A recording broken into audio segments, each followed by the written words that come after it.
क्या चेंज लाने चाहिए? सबसे बड़ी और बिगेस्ट प्रॉब्लम जो चलती आ रही है ना, वो ये है कि इंटरनेशनल स्टडीज करने गए थे, ये सब फेक बात है, नहीं इसमें नहीं गए थे वो। भारतीय स्टूडेंट बाहर एमबीबीएस करने जाते हैं क्योंकि हमारा एमबीबीएस बहुत महंगा है। रोबोटिक्स एक सब्जेक्ट है सीबीएसई के CBSE अंदर, पर स्कूल में अवेलेबल नहीं है। क्यों नहीं है? टीचर्स नहीं है, स्कूल वाले नहीं लाते। Hello everyone, welcome back to my channel. Today we are going to talk about education system of India. और मेरे थंबनेल को देखकर इतना तो आप लोग ज़रूर जान गए होंगे कि आज हम एजुकेशन सिस्टम ऑफ इंडिया के बारे में किस लेवल की चर्चा करने वाले हैं। तो इतनी बड़ी बड़ी बातें समझने से पहले हमें कुछ छोटे छोटे चीज़ों को पहले समझना पड़ेगा, जैसे कि रोट लर्निंग कल्चर। ये रोट लर्निंग कल्चर होता क्या है आखिर? हमारे एजुकेशन सिस्टम में अभी भी रूट लर्निंग यानी कि रटने की परंपरा बहुत कॉमन है। यहाँ कॉन्सेप्ट समझाने से ज़्यादा फैक्ट्स रटाने पर ज़्यादा फोकस करना पड़ता है। क्रिएटिविटी और क्रिटिकल थिंकिंग जैसी चीज़ें अक्सर नज़रअंदाज कर दी जाती हैं। That means instead of learning why just student learn word, मतलब कि क्यों रटाने पर उतना ध्यान, क्यों समझाने पर उतना ध्यान दिया जाए जब रटाने से काम चल जा रहा है। तो and the second is exam oriented system. ये एग्जाम ओरिएंटेड सिस्टम क्या है? एग्जाम ओरिएंटेड सिस्टम मतलब हमारे एजुकेशन सिस्टम में और एग्जाम्स में जितने भी सारे चीज़ें हैं सब मार्क्स के इर्द गिर्द ही घूमते रह जाते हैं। और इस कारण से आजकल के मोस्ट ऑफ स्टूडेंट पढ़ाई सिर्फ मार्क्स लाने के लिए कर रहे हैं, ना कि नॉलेज गेन करने के लिए। और इस चीज़ से स्टूडेंट्स के ऊपर बहुत सारे मेंटल प्रेशर, स्ट्रेस, बर्नआउट जैसे केस बहुत ज़्यादा बढ़ रहे हैं। तो इस चीज़ से हम ये भी कह सकते हैं कि education become a race, it's not a journey. और हमारे वीडियो का जो अगला पार्ट है वो बहुत मोस्ट इम्पोर्टेंट टॉपिक है, इनइक्वालिटी इशू। यह इनइक्वालिटी इशू क्या है? It is the most important part of my video that we need to discuss about that. Quality education, जब हम नाम सुनते हैं क्वालिटी एजुकेशन की तो हमारे दिमाग में दो चीज़ें बढ़ जाती हैं, rural areas and urban areas. Why most student prefer urban areas study than rural areas? Because quality education हर किसी को इक्वल नहीं मिल रही है, बल्कि जब सब लोग सेम पैसा दे रहे हैं उस कोर्स का, फिर भी अर्बन और रूरल एरियाज में ह्यूज सा गैप है। और टीचर्स, स्टूडेंट, रिसोर्सेस, सब चीज़ें अलग अलग लेवल पर मिल रही है। इस इनक्वालिटी से स्टूडेंट के अंदर का बहुत सारा जो पूरा डेवलपमेंट होता है वो रुक जाता है। दैट मीन्स हम ये से अंदाज़ा लगा सकते हैं कि इंडिया के स्टूडेंट और अदर कंट्री में क्यों पढ़ने जा रहे हैं जब यहाँ काम हो जाता तो। बिकॉज अगर हम एमबीबीएस के फ़ी स्ट्रक्चर को देखें इंडिया में तो हमें एक बात पता चलती है कि अदर कंट्रीज़ के मुकाबले इंडिया में एमबीबीएस का फ़ी स्ट्रक्चर बहुत ज़्यादा है। इंटरनेशनल स्टडीज करने गए थे, ये सब फेक बात है, नहीं इसमें नहीं गए थे वो। भारतीय स्टूडेंट बाहर एमबीबीएस करने जाते हैं क्योंकि हमारा एमबीबीएस बहुत महंगा है। And the next topic is from gurukul to NEP 2020।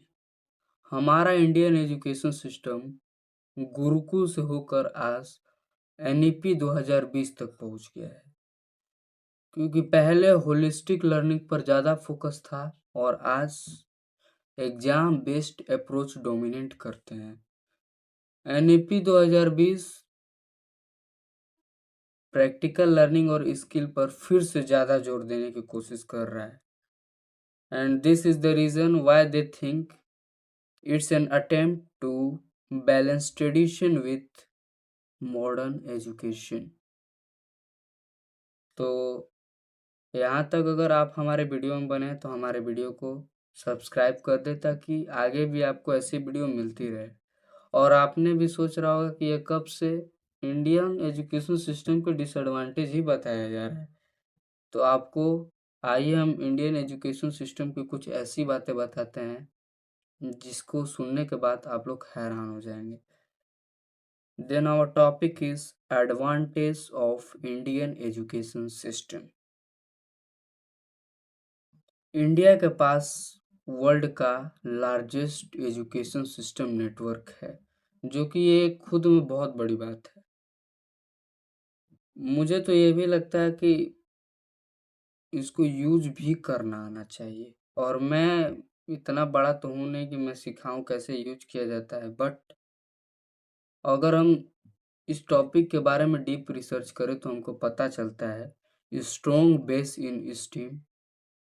Steam stand for science, technology, engineering, math subjects. Global recognization बढ़ाने के कारण Indian student well internationally perform, जो कि एक बहुत प्राउड की बात है हम लोगों के लिए। Digital learning and global exposure are growing rapidly. That means we think that from 2020 और 2021 जो डिजिटल लर्निंग और एजुकेशन है वो बहुत तेजी से ग्रो कर रहा है, क्योंकि वो वैसा चीज़ दे रहे हैं जो आजकल के स्टूडेंट को चाहिए, और जो कि स्कूल कॉलेजेस नहीं दे पा रहे हैं वैसी चीज़ें। और मैं आपको एक बहुत बढ़िया चीज़ बताता हूँ, जो कि मुझे पर्सनली बहुत अच्छी लगी। जब मैं इस चीज़ के बारे में रिसर्च कर रहा था तो मुझे एक चीज़ पता लगी कि at the time 2004 to 2005 India has only 266 universities and 1400 something colleges are there, and at that time India has over 1400 universities and over 52 colleges, 52,000 colleges are present। यह बहुत बड़ी बात है अपने में। The next is drawbacks and challenges. Rote learning, outdated syllabus, stress, brain drain, और ये सब आज के डेट में बहुत मेजर प्रॉब्लम्स है।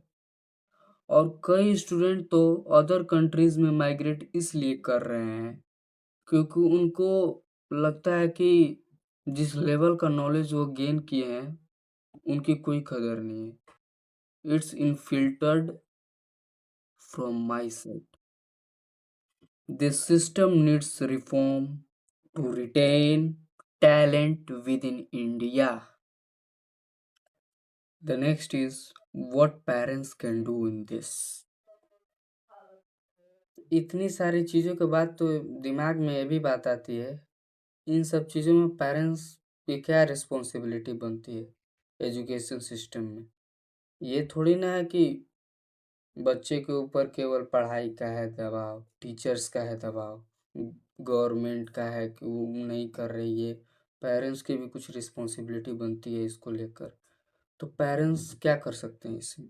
सबसे पहले तो पेरेंट्स को यह करना चाहिए कि उसके अंदर की जो क्यूरियोसिटी है और इनकरेजनेस है उसको पहली बात तो नज़रअंदाज न करे, सिर्फ ग्रेड्स पर ध्यान न दे। और the most hated words from my side, comparison. Compare की भावना दूसरों से अपने बच्चों को ना करें, क्योंकि सबका समझने का स्टाइल और स्पीड सेम नहीं होते। And it's a harsh thing in Indian parents, and I think they can adopt this after seeing this video. And the last part of my video is, and the most important part, what the government can do in this.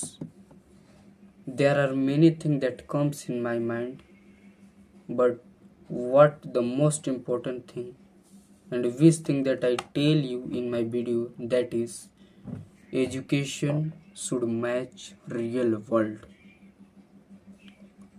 यहाँ टीचरों को without training programme incentives के तो लाना ही नहीं चाहिए, क्योंकि मैंने देखा है और आप लोगों ने भी देखा होगा कई सारे स्कूल जिसका फीस स्ट्रक्चर एंड स्कूल जिस लेवल का होता है वैसे टीचर नहीं होते वहाँ।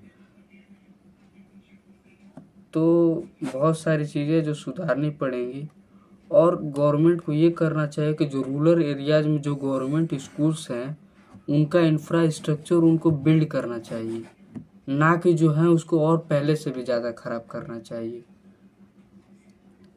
And the conclusion of my video that is Indian education system में आ रहे हैं बदलाव, बट कई सारे ऐसे बदलाव हैं जो नहीं आए हैं, लेकिन अभी भी लॉन्ग वे टू गो। तो हमें आगे कोशिश भी यही करनी चाहिए कि हमें रोट लर्निंग से बाहर निकलकर क्रिएटिविटी और क्रिटिकल थिंकिंग और स्किल बेस्ड एजुकेशन की ओर बढ़ना होगा। And the main point of my video is education should create a thinker, not just a worker. Got it? So thanks for watching my video, and don't forget to like, share and subscribe my video for more video like this.